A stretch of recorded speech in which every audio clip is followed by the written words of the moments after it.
Good morning, everybody, and welcome to another episode of the House Husband Diaries. As always, I am your host, Carter C., and today is a special edition of the House Husband Diaries. Not special because it's airing at a different time, although it's probably going to air a little later. It's special because I'm filming it this morning, and I'm going to post it later today. And the reason why I'm doing this, I have a number of videos posted previously, and I try to keep stuff with the Forrest Fenn treasure hunt and also things that I'm interested in. But I just got back from a week-long vacation in Costa Rica, and it's the Australian Open tennis tournament down in Australia, as a matter of fact. And I was following, I did some videos early on in the channel about the top players of all time, because we're in a really interesting place in the tennis world with three of the greatest players of all time. And so I wanted to compare them and just do some interesting stuff. Well, Australian Open's the first Grand Slam, which is, a major if you don't follow tennis. And so I'm following the Australian Open. It's a 2-week tournament, 128 players, and following it while we're in Costa Rica, and I have my personal favorite. And basically, where we are is we're in the quarterfinals. So matches just wrapped up, the top half of the draw, and I thought it was really interesting because there's only 8 players left in the quarterfinals. That's what quarterfinals means. I didn't know that for a long time. I thought there were more, but anyway, the quarterfinals is the final 8. It's like the Elite 8. Except for you start with twice as many teams as the NCAA basketball tournament. So you start with twice as many people, but then now to the final 8. And there's only one American that has made it to the Elite 8, to the quarterfinals of the Australian Open. And his name is Tennys Sandgren, and it's spelled Tennys, but pronounced tennis, as far as I know. Now, I was shocked at the lack of media coverage of ESPN. The American network, sports network, has no mention of Tennys Sandgren. He's ranked number 100 currently. This is a truly American story. Now, if you don't follow tennis, and if you mildly follow sports, you may remember Tennys Sandgren 2 years ago. He was ranked number 97 at the time, and he made a run to the quarterfinals at the Australian Open, just like he is doing this year. Well, in his historic run 2 years ago, the news stories quickly shifted from this American story of a journeyman overcoming long odds and making a run to the final 8 to play against some of the best players in the world, which he should be considered, right? The story became about his social media followings and his Twitter and all of this other stuff. Now, I have no idea the political leanings of Pete Sampras, of Andre Agassi. There may have been stories written about their political beliefs. They may have talked about their political beliefs. I don't think that was a problem back in the 90s. I know that was pre-social media, but the fact that the story, I have an undergraduate degree in journalism and mass communication from the University of North Carolina at Chapel Hill. Okay, I've taken news writing classes, taken all of those classes about how journalism is supposed to be unbiased. And I am appalled at today's journalists. They're not journalists. They're political hacks trying to shape everyone's viewpoint about everybody. And if it differs from their viewpoint, they don't talk about it or they badmouth those people. And it's so tiring. It's so disrespectful. Nobody cares who Tennys Sandgren follows on social media. If he's playing good tennis, talk about his tennis. Write an article about his tennis. So as I was traveling yesterday and the day before, I was looking at ESPN to try to find something. I go to the ATPtour.com because that's the main tennis. But there was absolutely nothing on ESPN about this American making another run to the quarterfinals. And it all goes back to ESPN is far left, and they won't talk about a conservative white man. And that is silly. It has nothing to do with his politics. It's tennis, his sport. Now, I know this is really bad time because Kobe Bryant just passed away yesterday in a terrible helicopter crash. And I am sorry as I can be. That is terrible. That would be like for me if Michael Jordan had passed away. The big story when I was growing up, Michael Jordan was the best player when I was growing up. And I know for a whole generation, Kobe Bryant was the Michael Jordan of that generation. And so it's just, I get it. So I took some screenshots, and I'll share those throughout this video, but of ESPN. Today, all of the stories are about Kobe, or most of them, and they should be. So that was a little aside, but I took some screenshots of ESPN, and I thought it was absolutely ridiculous that I can't find an article mentioning Tennys Sandgren, much less an article highlighting Tennys Sandgren and his run to the quarterfinals. Now, what's so interesting is that the stories are about a 15-year-old girl who lost. She happens to be black, and they want to make her out to be the next Serena Williams, and so they're pushing this narrative. But they don't talk about the I think she's 21-year-old girl that beat her. She's also an American. But it's all about this. It's all this narrative, and I don't care about your narrative. I want to know who's winning and who's doing well. If they're American, they're American. I don't care if they're black or white. It's a Michael Jackson song, right? It is time that people began standing up for what's right and not for some narrative. I want to know. I go to ESPN to find out about sports. I don't go to ESPN to find out about your preference for color or your preference for political bias. I want to know if there's an American doing well, that they're doing well, and I want to support them, regardless of their race, their religion, their gender. I don't care. I'm an American, and an American is doing well. In fact, Tennys Sandgren is going to be playing Roger Federer.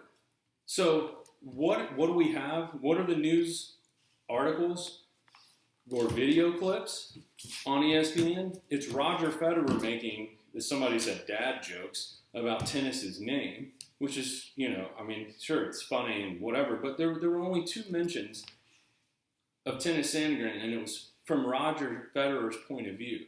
It was nothing about tennis, Tennys, nothing about him, nothing from his point of view.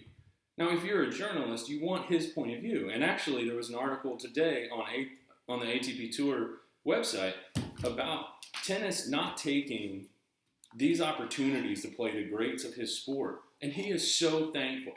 There is nothing more American than someone fighting long odds, being ranked super low, and then overcoming those odds, beating players that are higher ranked than him or her. Sorry, the dog is going crazy right now. And you're just going to have to live with it. So, because I'm having to live with it, and it is completely distracting. But back to the story. There's nothing more American than somebody overcoming odds. And tennis has done that multiple times. And the first time he did it, all the media wanted to talk about was they don't even ask him what his political preference is. They just look at his social media and they start lambasting him for, that was the dog too. For somebody he followed or a couple people he followed, not necessarily his support of those people, but just you're taking in information. Now you can't even listen to information from people that you disagree with or maybe even slightly agree with. Maybe people make good points. Maybe asinine people make a few good points. That happens. Why not let somebody be free to follow in their personal life? It's just sad. So anyway, to go back to ESPN, there was an article about a mixed doubles match that had a 10-minute argument. An argument broke out at the beginning of the tennis match that delayed the tennis match 10 minutes. That was an article. Some reporter at ESPN wrote an entire article, spent I don't know how long writing an article about an argument between Nobody cares about mixed doubles. That's a fact. It has nothing to do with race, gender, anything. Just mixed doubles is like the bottom of what people care about in tennis.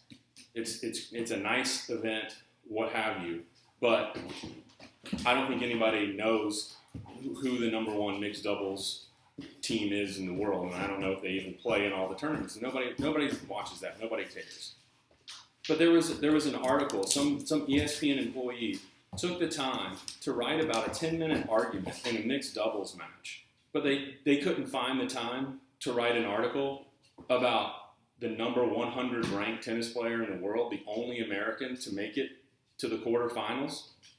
It's just obvious political bias that they're refusing to give tennis his props, and I think that's why I'm doing this video. Tennys Sandgren deserves more love from America, from the media, for his play, not for anything else. You can disagree with him all you want. I'm not saying that, but his play on the tennis court deserves, as an American company, it deserves your respect, and to do a good job, to write an article to say, hey, look at you, you're doing a great job, we support, and to completely ignore that is poor journalism, and it's just sad political bias. Now, the other thing I was going to say about ATP.com or ATPtour.com was they had a wonderful article today about Tennys Sandgren, his interview, and how much he is enjoying the moments of playing the all-time greats. He's playing Roger Federer, and he said, for so long when he was not doing well and he wasn't playing on the ATP Tour, he was playing challenger events and lower tours that they just weren't. He didn't feel like he belonged when he first started playing on ATP Tour events, and now he does. And he's just so thankful that all of the hard work. And he talked about Kobe and how they just sorry, this guy's unbelievable. I'm trying to get this video done early, and this is his playtime, so I've got to finish up and take him for a walk. But it was one of those things that he was just talking about, how much hard work goes into to achieving these results, and so he just works hard, and maybe one day, all your hard work ends up with a positive result, and that's what he's experiencing now. And I just, to me, that's the American dream. That's the American work ethic. It doesn't matter, like I said, what race, what color, what religion. I don't care about those things from a personal standpoint. If you're working hard to realize your dream and you're realizing it, and you should be encouraged. You should be spotlighted, because that's what we all should aspire to. Is to look at people that work hard in a given craft and succeed and do well. And that's what we should support. We shouldn't prop people up because they agree with us, or prop people up because there's something, whatever you want to make up. It's, hey, this guy is living the American dream. He's ranked number 100. The other 7 players in the quarterfinals, the Australian Open right now, the other 7 players have all been ranked inside the top 4 at one point or another. You've got Novak Djokovic, Roger Federer, Rafa Nadal, 3 of the all-time greats, arguably the 3 greatest players of all time. You've got Milos Raonic, who has a career high of number 3, Stan Wawrinka, who has a career high of number 3, Alex Zverev from Germany, who has a career high number 3, and Dominic Thiem is currently number 5, but his all-time high ranking is number 4. So you've got 7 fantastic players, and obviously tennis is in that group because this is his second quarterfinal in 3 years at the Australian Open. But his career high is number 41. He's the only American, and it's crazy to me that that's not a story in American media right now. I get that the story has become almost completely about Kobe Bryant's death, and rightfully so. I get that. this whole thing came about yesterday and before I found out about the Kobe situation. I get that all of the articles now and all that stuff. I mean, that is definitely crazy. However, before that, there was zero mention, and I think that's wrong. That's why I'm doing this video today.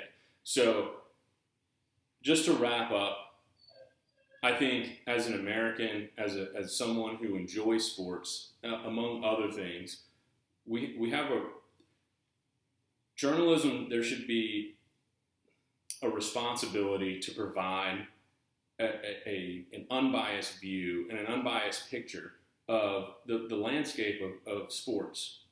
And right now, I want to highlight, there's an American who's doing incredibly well. He has a good shot to beat Roger Federer and get to the semifinals of the Australian Open, ranked number 100. So tennis, good job. You've got supporters.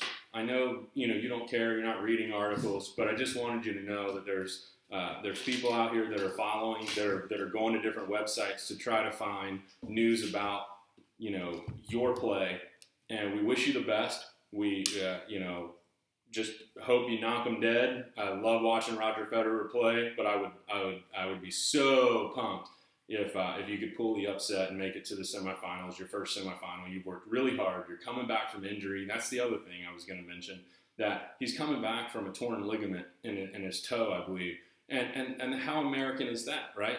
To come back from an injury and to lose ranking and then come back from an injury and do well. I just think the whole story is there for journalists, and it's sad to me that the journalists at ESPN and other American outlets aren't picking up that story, because it's a story that should be told, needs to be told, and I did a half jack job doing that, trying to take care of a puppy. So I'll stop now. Thanks so much for watching, as always. Hope y'all have a great day. And if you stay up late and you care about tennis any or not, tennis plays tonight at 10:30 against Roger Federer. And I'll leave you. Hope you have a wonderful week.